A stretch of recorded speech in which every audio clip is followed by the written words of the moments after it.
नमस्कार मित्रांनो, आज आपण बोलणार आहोत येड लागलं प्रेमाचं मालिकेतून लोकप्रिय झालेल्या राया म्हणजेच विशाल निकम यांच्याबद्दल, त्याचा करिअर प्रवास आणि त्याच्या प्रेम प्रकरणाबाबतच्या चर्चांबद्दल। विशाल निकम हा एक भारतीय अभिनेता, मॉडेल आणि जिम प्रशिक्षक आहे। तो मराठी चित्रपट आणि दूरचित्रवाणी मालिकांमधून प्रेक्षकांच्या भेटीला येतो। राया या भूमिकेमुळे त्याला विशेष लोकप्रियता मिळाली। विशालचा जन्म 10 फेब्रुवारी 1994 रोजी पुणे येथे झाला।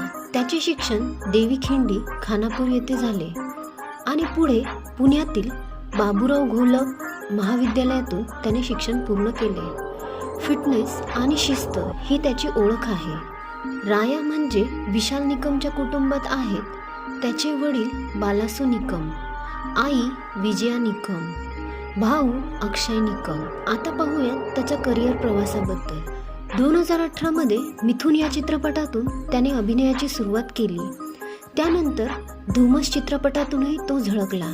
2019 पासून त्याने टीव्हीवर दमदार भूमिका साकारायला सुरुवात केली। 7 जन्मांच्या गाठी, दख्खनचा राजा ज्योतिबा आणि जय भवानी जय शिवाजी आणि आई मायेचं कवच या मालिकांमधून मुख्य भूमिका साकारल्या।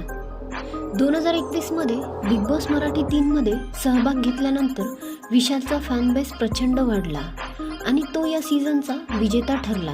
विशाल प्रति एपिसोड 30 ते 35 हजार इतके मानधन घेतो। आता येऊया त्याच्या प्रेम प्रकरणाबद्दलच्या चर्चांकडे।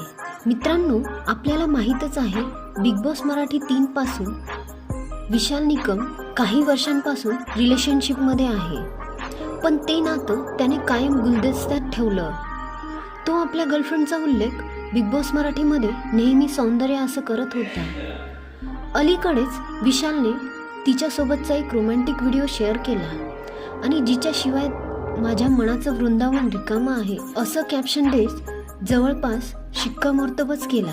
या व्हिडिओत तिचा अर्धा चेहरा, डोळे आणि ओठ दिसताच नेटकऱ्यांनी लगेच ओळख पटली।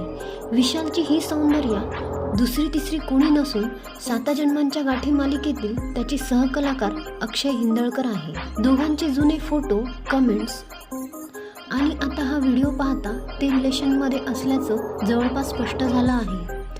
आता चाहत्यांना एकच प्रश्न, लगीन घाई कधी? तर मित्रांनो, तुम्हाला विशालची कोणती भूमिका जास्त आवडली कमेंटमध्ये नक्की सांगा आणि अशाच मराठी अपडेट्ससाठी व्हिडिओला लाईक आणि चॅनलला सबस्क्राईब करायला विसरू नका।